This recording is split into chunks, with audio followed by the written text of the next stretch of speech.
21. And we're working our way through the Bible, verse by verse.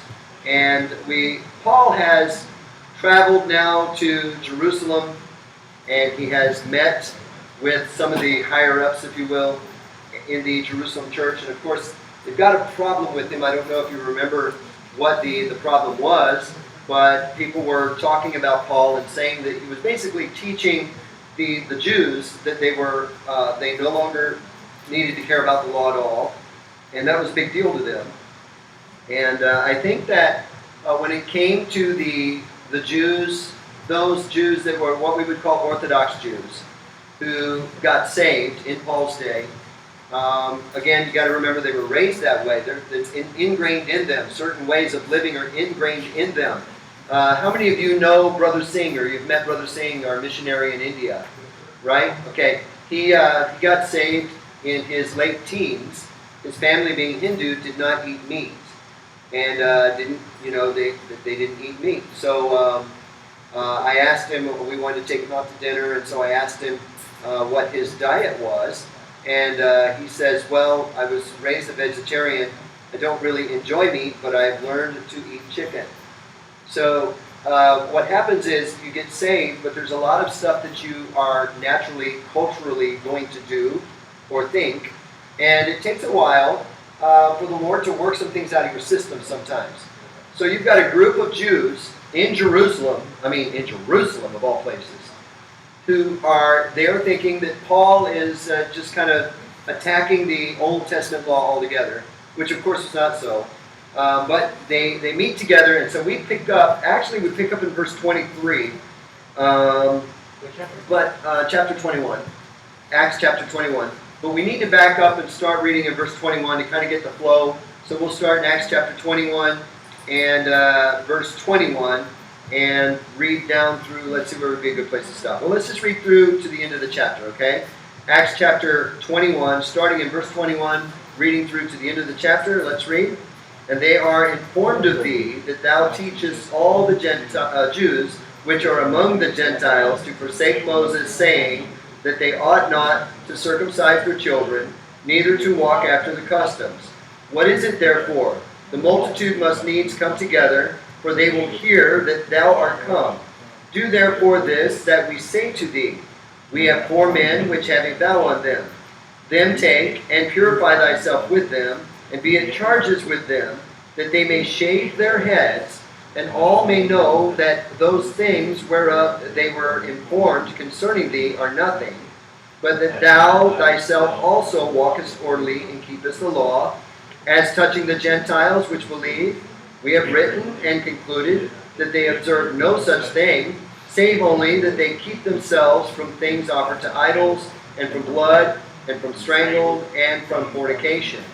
Then Paul took the men, and the next day, purifying himself with them, entered into the temple to signify the accomplishment of the days of purification, until that an offering should be offered for every one of them."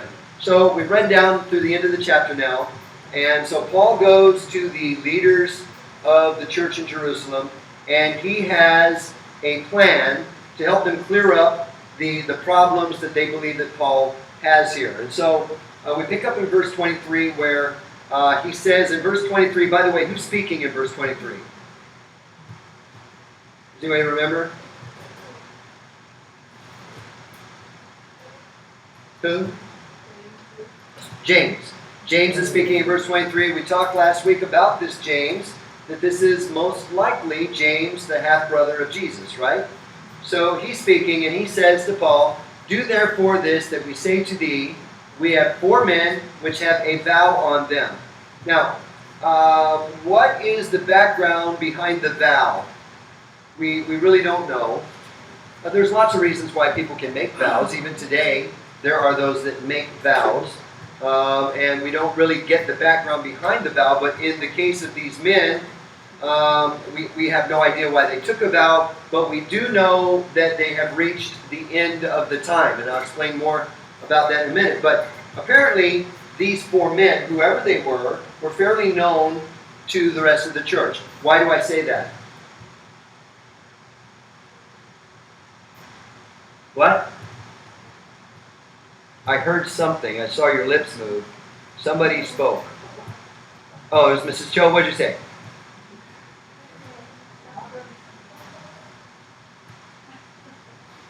Could anybody hear them?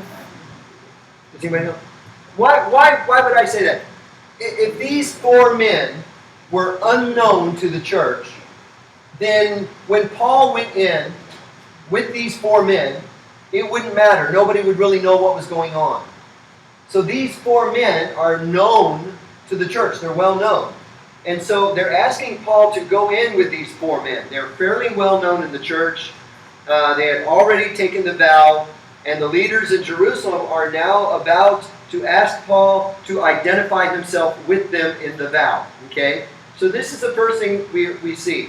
Now, the thing that he's thinking, if Paul goes with these four men to basically consummate the vow, and again, I'll explain more about this when we get to the next few verses.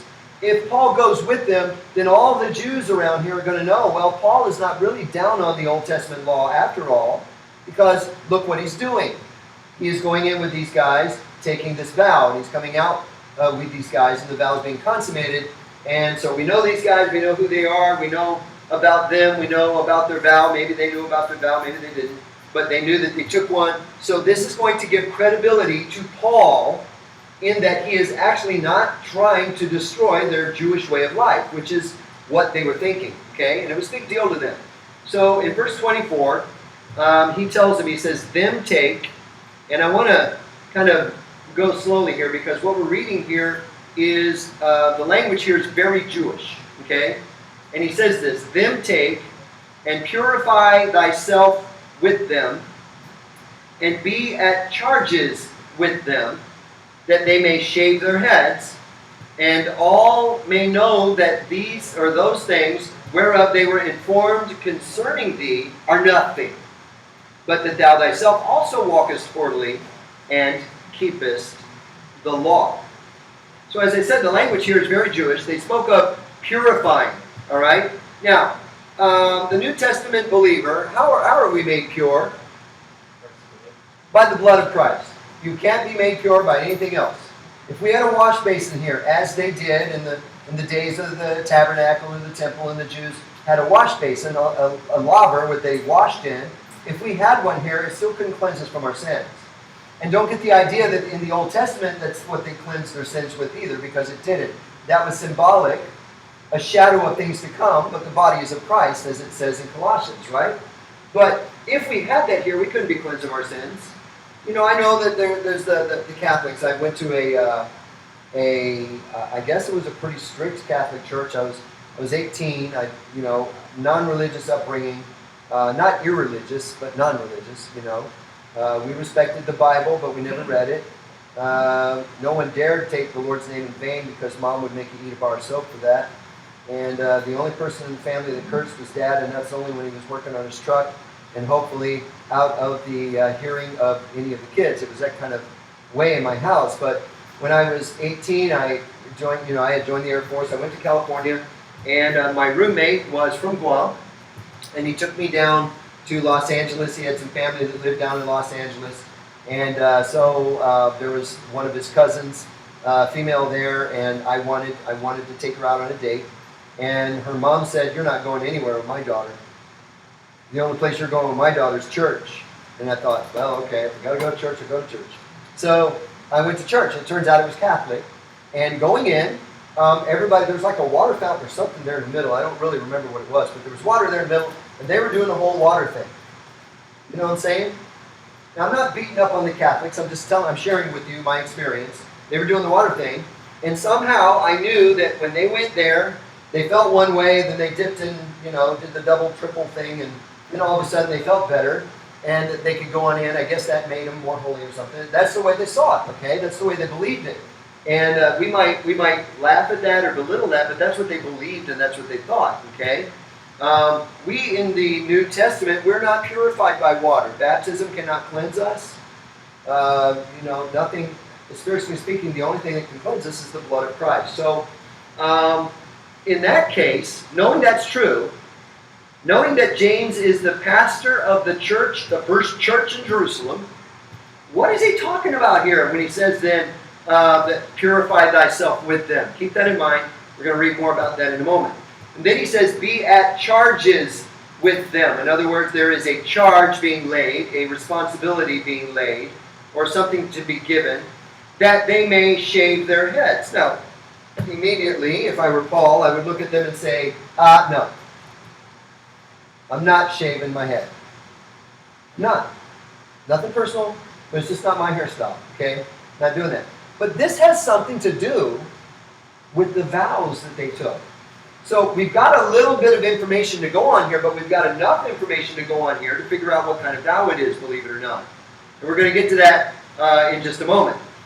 So, shave their heads. And then it goes on to say, and all may know that those things whereof they were informed concerning thee are nothing, but that thou thyself walkest orderly and keepest the law. So immediately we know, whatever this vow is, whatever these charges are, whatever this purifying is all about, whatever this shaving of the head is all about, it must have something to do with something in the law. So from there it's easy. All you do is you go back to the Old Testament and you find out, find places where they talk about laws or vows, and you end up coming to Numbers chapter 6. So turn, if you will, over to Numbers chapter 6.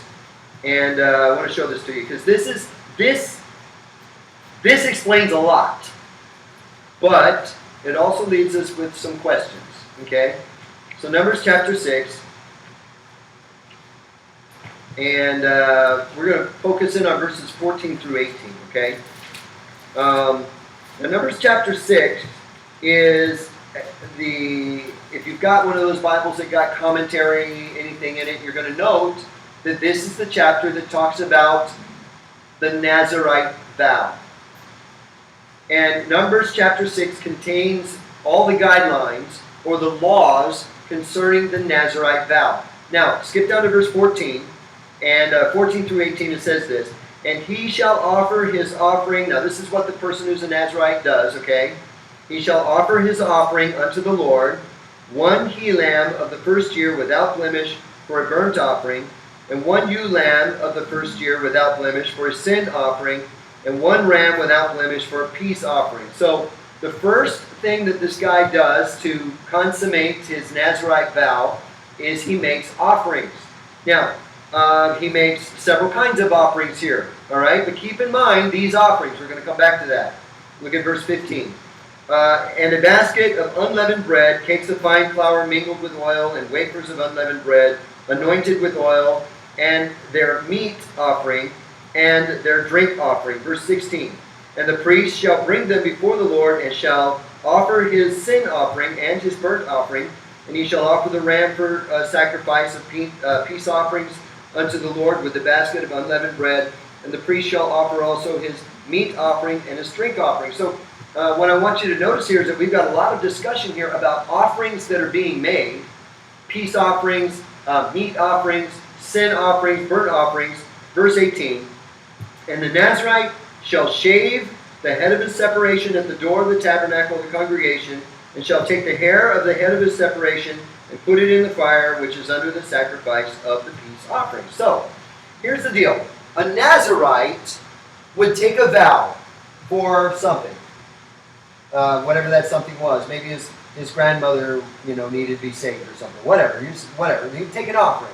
But a Nazirite there are certain things that during that time of his vow that a Nazirite could not do. Does anybody remember what those things are? He couldn't cut his hair. There's one. I'm sorry, what? Couldn't touch dead corpses. Actually, it wasn't just wine. He couldn't have anything to do with grapes at all. He couldn't even eat raisin bran. Okay? If it had anything to do with grapes, he wasn't allowed to have it. So that's the way he went through his Nazirite vow. Now, a Nazirite vow is not a short thing. If it is a short thing, this whole thing about cutting your hair would probably not be in there. You don't take a Nazirite vow for 3 days. All right? A Nazirite vow was a long, extended period of time. The Bible doesn't specify how long, but long enough. Okay?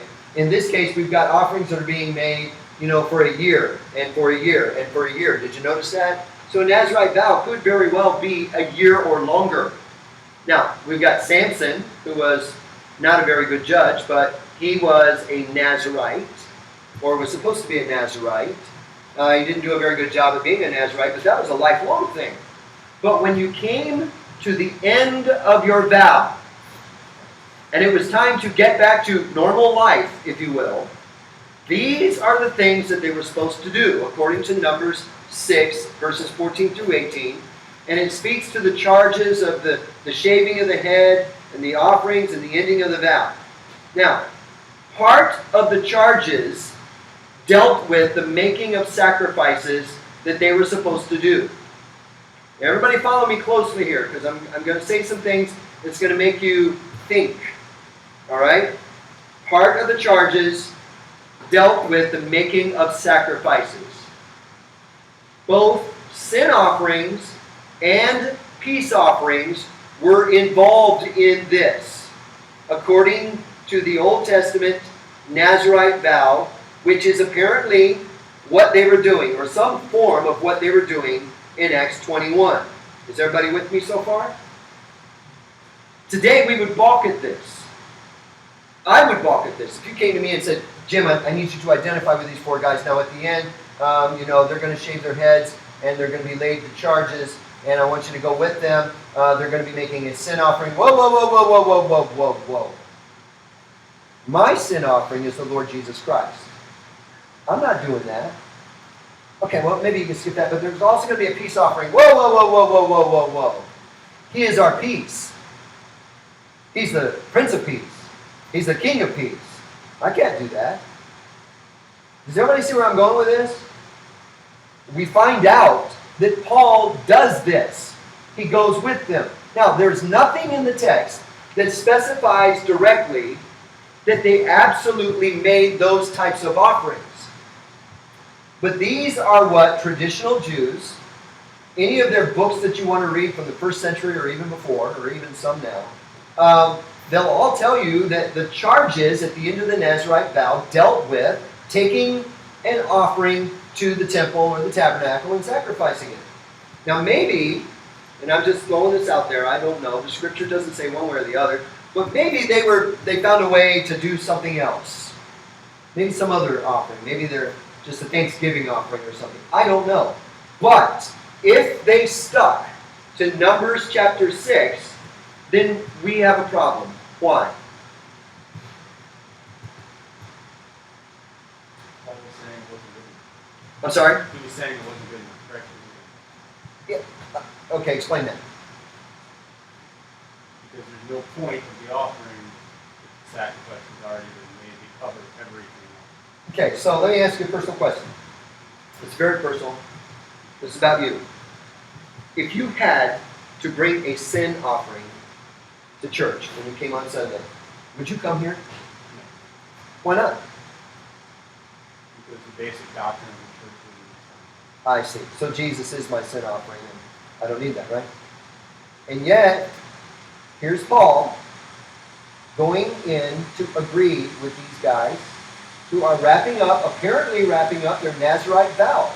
I didn't like that. When I came across this and I was studying this, it made me uncomfortable, because that means that I have to say, oh, maybe Paul did something he didn't want to do, or he shouldn't have done, or something like that. And I had to come to that conclusion. I didn't like that. So I started reading commentaries. And I started, reading this book and that book and the other book. And most of them never touched on whether or not Paul should or should not do it. But almost all of them said, yep, this was the wrapping up the Nazirite vow. This goes back to Numbers chapter 6, and I couldn't find a way out. So it's kind of tough when you're going verse by verse through the scripture when you hit something that disagrees with what you want to believe.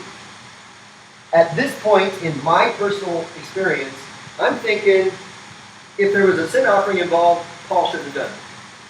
And you would like to think that Paul would have said, no, I'm not going to do that, but that's not what happened. All right? So, any questions or comments on that before we go on? Yes, sir.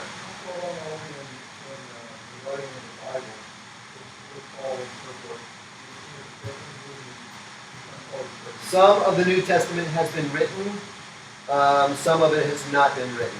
What books have been written, what has not been written, I can't tell you that off the top of my head. I know that 1st and 2nd Corinthians has been. I know that Galatians has been. I think James has been. I think James has an early date because in the Greek he uses the word synagogue. And the Christians stopped meeting in synagogues very early. So I think that. But yeah, I see the point is full revelation. The idea of full revelation probably wasn't there yet. Nathan. I think what I mentioned, 1 Corinthians 9:19-21. Go ahead and read those. Though I be free from all men, yet when I made myself servant under all, that I might gain the more. Under the Jews I became as a Jew, that I might gain the Jews. Them that are under the law, and under the law, I might gain them that are under the law. Second to Gentiles. Right. So the idea behind that is that Paul did what Jews would do to reach the Jews, and among the Gentiles he did what Gentiles would do to reach the Gentiles. But we would caveat that to say, as long as it wasn't sinful, all right? I mean, that's a principle for today, all right? If I want to reach people, I need to identify with them insofar as I can, but that doesn't mean I'm going to go out and, revel and paint the town red and, smoke boobies and that kind of thing, right? So, anyone else before we move on? Yes, sir. But wouldn't it be a sin if he knew that doing the ritual wasn't... He believed in Christ. He knew that that didn't actually do anything. It would be a false ritual to God. Wouldn't that by default be sin? Yeah. Kind of that, Romans 14. Kind of that. So, Yeah, the meat thing, meat sacrifice of idols. he knows that his offerings aren't going to do anything, but if he goes on, what's it? Is it possible he was just kind of going through the motions even though he didn't believe that? Right. But isn't that in itself a sin? Romans 14 would say no. I don't know. Brother, you shaved your head. Is it a sin to shave your head? Hope not. No. Is it a sin to kill an animal and burn it? Well, if you're PETA, yes. But is there anything in the Bible that tells us that we can't do that? I'm not saying we ought to. I'm saying is it? Yes, sir. I know Hebrews talks about not returning to the sacrificial system, but I don't know if that's like really returning to it because he's giving it an understanding that it's a shadow of that, so it's not like he's rejecting Christ and turning to the sacrificial system. Right. So he's not really turning away from Christ. We know that. All right. So let me give you an illustration. Something that I did. All right. I was asked to go to a Korean church and preach. I was to preach the morning and the afternoon service. And they had the big, I call them thrones, we got normal chairs, but these were like thrones in this church. And you sat up front. And you sat there until it was time to preach, and then you got up and you preached, and that sort of thing. So we had this morning service, and I preached the morning service, and everything was great. And he got up to announce for the afternoon service, and he says, now, folks, don't forget to come back for the afternoon service. We're going to have the Lord's Supper for the afternoon service. And I went, oh man, because personally, I am closed communion personally. Personally, all right? Which means I think that you need to be a part of a church before you can partake of communion with that church. If you want to know why, we can talk about that later. Just go with me for the illustration, all right? So this is what I'm thinking. I'm thinking, man, I'm in this church and now I don't know what to do, So I thought, oh, I'll just go talk to the pastor. So I went to the pastor and I said, Pastor, I'm not passing judgment on you or your church or anything. It's nothing to do with that. But I'm closed to communion and I feel like I need to be partaking of communion in my own church. And he goes, that's fine. You can do that if you want. But just know this. You're sitting in front of all my people. And I have taught them that if they don't take communion, that's probably because there's sin in their life that they've been dealing with. And they're not willing to get right with God about anything. So if you don't partake of communion, all of my people are going to think that you are in sin, and then you're going to get up and preach. I said, Lord, I think I have a piece of bread and some grape juice this afternoon, if you don't mind. It wasn't a hill I was ready to die on. You understand what I'm saying? You can say that I was a compromiser against what I believed if you want. But I don't believe that so strongly that I am willing to cause a great divisional problem or big issue in the church over it. You understand what I'm saying? So I'm just thinking, possibly that's Paul's situation here. I don't know, And I'm thinking that this is the kind of stuff that he's dealing with, all right? We're not there. It's easy for us to judge from here because we don't do none of this stuff anymore. We don't have anybody in church that even thought about doing any of this stuff anymore. Has anybody ever thought about doing a Nazarite vow? No? I remember years and years and years ago, I knew a guy, his name was Mike Gillingham. If you ever run across him, tell him where I am. I'd love to talk to him again. But he got saved, and he was a young Christian, and he was reading in the Old Testament about sacrificing animals. Well, he wanted to give God a sacrifice.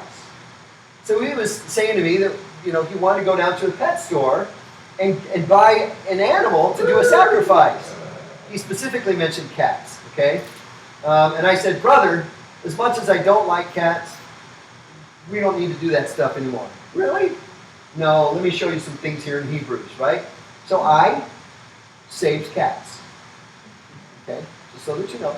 Because Mike was serious. He was going to do it. He was going to get one and go down to the beach, and he had a rock all picked out and the whole 9 yards. There's a lot of things that we can do in ignorance because we simply don't know. Paul is not doing anything in ignorance, but I'm thinking whatever he's doing it. There's a reason and a purpose behind his actions. Yes, sir? The question is, what are we supposed to learn from this? All right, that's a good question. What have you learned from this?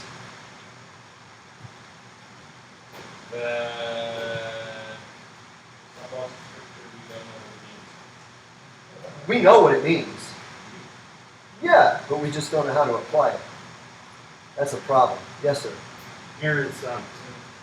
On what? Aaron's sons, Aaron's sons, which ones? The ones that lived or the ones that died? the ones that died. Okay, that was Nadab and Abihu. Yes. Because they gave, Strange fire yes. in their Doesn't that senses. fall under that? They went in before the Lord with strange fire, and God struck them dead. And then, a few chapters later, I don't remember how many, but it's not too far, God says to Aaron, don't even mourn for them. Mhm. That's rough. For giving a false offering. Yes, and then God says, by the way, there's only one guy supposed to do that, and that's only one time a year, and this is how it's supposed to be done. Before then, we got no instruction, right? So we do by example maybe, but not by, written law. So in Nadab and Abihu's case, they were the wrong men at the wrong time with the wrong thing. Just lots of things wrong. And it ruins the picture that God set forth, for there to be. So there is that. Yes? That's more Old Testament, so Christ would have known that, so that the sort of functionality is applicable here. So there's lots of things in the Old Testament we don't have to do. But does that make it wrong if we do it?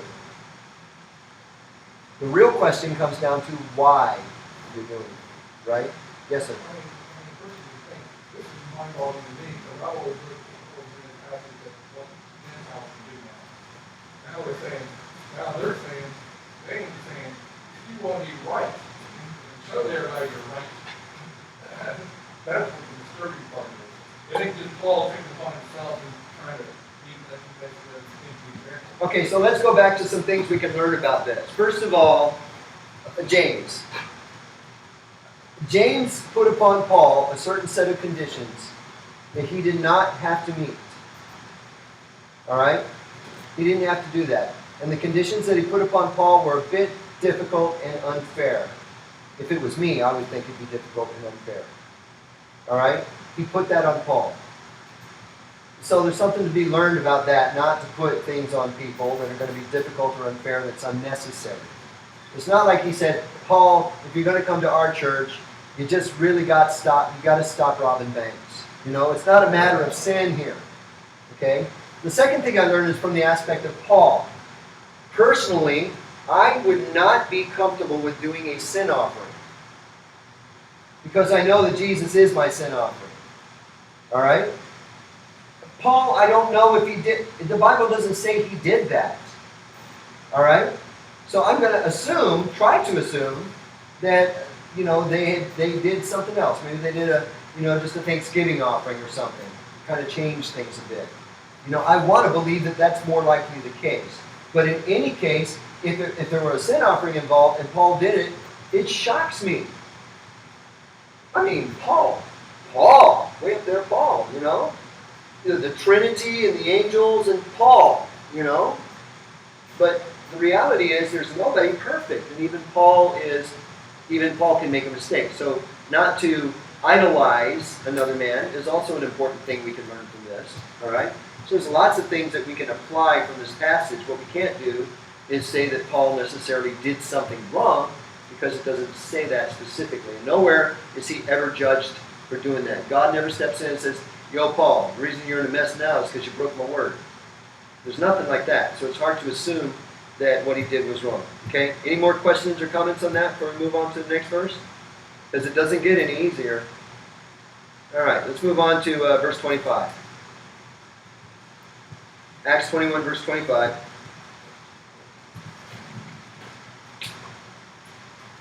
And he says, "As touching the Gentiles which believe, we have written and concluded that they observe no such thing." In other words, what these four guys are doing, they're supposed to do. The Gentiles, however, they're not bound to do that. Gentiles don't have to keep the Nazirite vow.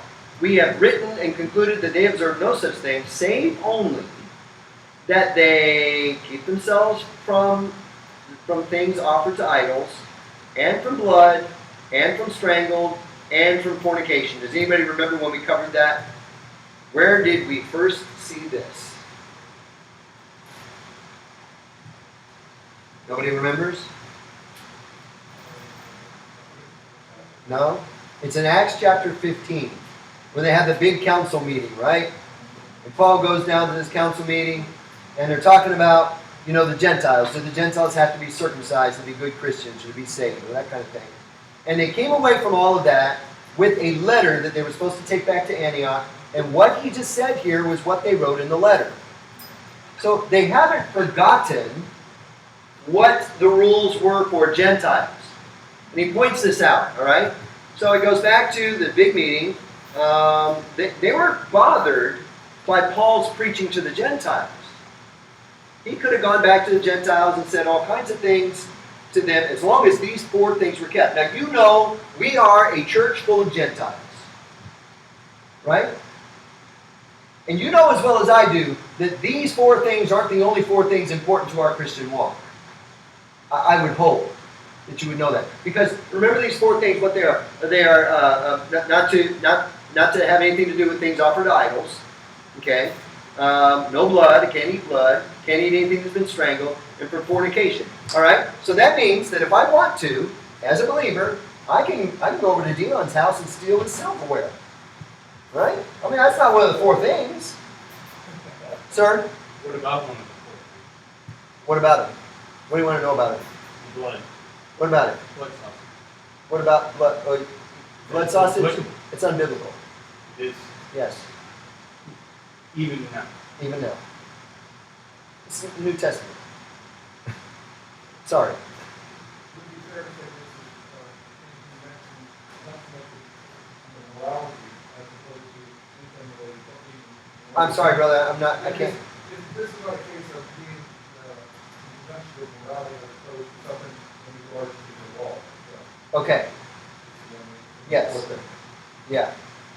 The blood thing goes back to the Noahic covenant in Genesis 9. It was before the law, it was during the law, now it's after the law. It's repeated, I think, 3 times in the New Testament. So I'm thinking God still doesn't want us to drink the blood of the deer to get the spirit of the deer when we hunt. But is that what it's applicable to, or any ingestion of blood? It's not any ingestion of blood, obviously, because if you eat meat at all, you're going to get some blood, whether it's cooked or not. It's literally using blood in your recipe. Blood sacrifice. Okay, anyone else? So the point was that Paul was preaching to the Gentiles. Whatever he preached to the Gentiles, they were fine with that. Apparently all was going well. I mean, he didn't say, "Now, Paul, I know we gave you this letter, but those Gentiles just aren't doing that." There's nothing like that. It's just that, Paul had not insisted that the Gentiles be circumcised. They were okay with that. They were not okay with Paul teaching the Jews that there was no need for circumcision. That's what their problem was. They had a hang-up with that. Okay, so what is the reason the biblical reason for circumcision. Don't give me the medical reason and the family culture reason. I don't want that. Biblical. What's the biblical reason? What was that all about? Does anybody remember? Sir. If God told Abraham thing, and he made a covenant with him. Okay. So you're on the right track. Give me more. I'm afraid to build one. Why? Fear and common sense? Don't let that stop you. Nah, I think that's, You're going to stop there. All you're going to do is tell us that God told Abraham to sacrifice his. That's it. That's something to do with the covenant, right? It was a sign of the covenant. All right? That's what it was. It was a sign of the covenant. Even in the Old Testament, it really, I mean, you can make the application, but it really didn't have anything to do with whether or not you were a child of God. Really. But it was a sign of the covenant that God made with his people, so the Jewish babies, the boy babies, are to be circumcised at the age of 8 days old. Right? Sometimes that sacrifice, sometimes that circumcision fell on a Sunday or on a Saturday, and the priest would have to circumcise even on that day. Jesus uses that, by the way, in his point on working on the Sabbath, which is an interesting point. But, you know, when it came to the Gentiles not getting sacrificed, okay, all right, we can deal with that. But now it sounds like Paul is teaching the Jews don't have to be circumcised, and they're not okay with that. So that seems to be, seems to be a problem with them, okay? It's not what Paul was teaching the Gentiles. It's what they think Paul was teaching the Jews. Did Paul ever really say that? No? Did Paul ever say, you don't need to be circumcised? Yes? Where? You can't say yes unless you know where. In the Bible. It's in the Bible. Very good. Can you be more specific? Can I help you a little bit? Book of Galatians, maybe? Might be able to find it there.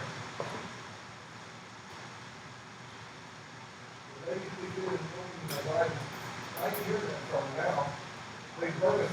Wait a minute. Are you bragging or No, I'm complaining? I'm just thinking back. You just state the fact? They furnace earlier. Now I'm not sure.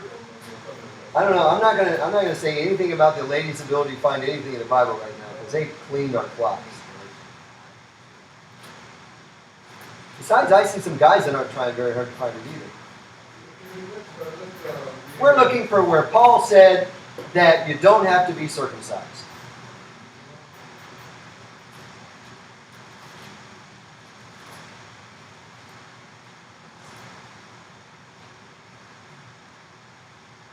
Behold, I, Paul, say unto you, that if ye be circumcised, Christ shall profit you nothing. Where's that? Galatians 5:2. Galatians 5:2. The church of Galatia, Jew or Gentile?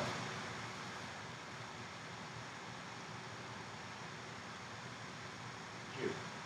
Gentile. Sir. 1 Corinthians 7:19. Circumcision is nothing, and uncircumcision is nothing, but the keeping of the commandments of God. So there he says circumcision doesn't matter. Right? The church of Corinth, Jew or Gentile? Gentile. Well, Paul is himself. I agree. I'm making a point. All right? Did Paul teach that you don't have to be circumcised? Yeah. Who did Paul teach that to? Well, as far as the writings in the Bible are concerned, he was writing almost every case that I could find. He was writing to a predominantly Gentile church. But the principle is the thing. And what's the principle? It's not important. Now, in American culture, a lot of our children get circumcised. Has nothing to do with religion. And it's not important one way or the other, right? So, maybe it should have never been a big deal to the first church in Jerusalem, but it was. Because that's a big deal to them. If you want to know if a guy was an Arab or a Jew, This was a very clear example of a way to know. All right, they knew that. Everybody knew that. Okay, so it was a big deal to them. And keep in mind that Paul's not bound to do any of these things. All right, but he chose to take part in order to remove unnecessary offenses. So this is where he's getting into, and I'm going to wrap this up here, and we'll get into verse 27 in a minute. But personally, I think it's highly debatable as to whether Paul should have done this or not should have done this. We spent 25 minutes discussing what it was and whether or not Paul should have done it, or what his heart might have been, what his actions could have been, or what they might have been doing. We spent 25 minutes discussing one phrase in one verse. All right? So it's hard without having all the details. Here's what I would say. I wouldn't want to be the one, and you're asking about what we can learn from this, and I've been kind of vague because here's the thing in the nutshell. I don't want to be the one to accuse any other Christian of something wrong when I don't even have the details. If you don't have all the facts, you don't accuse another Christian of something. That's your brother. Right? That's your brother. I was in a car with a couple other preachers. I was the young guy, the young preacher in the back, and the two older preachers in the front. We were going to a preacher's fellowship, and they were talking about a preacher that we were going to meet at the preacher's fellowship. And this other preacher, there were rumors going around that he had cheated on his wife. And they were talking back and forth. Now, I didn't even know the other preacher. Never met him before, didn't know his name, didn't know where he pastored, never been to his church, nothing. But they knew him well. They were talking back and forth, and one guy saying, I believe he did it. And the other one's going, I don't believe he did it. Why don't you believe he did it? Well, I talked to his wife. His wife trusts him. If his wife believes him, then I believe him. Back and forth, back and forth, back and forth. Finally, one of them asked me what I thought. I said, receive not an accusation against an elder, except with 2 or 3 witnesses. End of conversation. If you ain't got a couple of witnesses, you got nothing to say. In Paul's case, we don't have enough to say anything about it. All right? You just got to leave it alone. All right? Okay, does anybody else have anything on that before we close? God's Word. Nothing else? Then let's go ahead and close in a word of prayer. And then I'll give you about 5 minutes to use the bathroom in case you have to go. And then we have to have this workers' meeting. This is very important. Okay? So Brother Kenny, close us in prayer.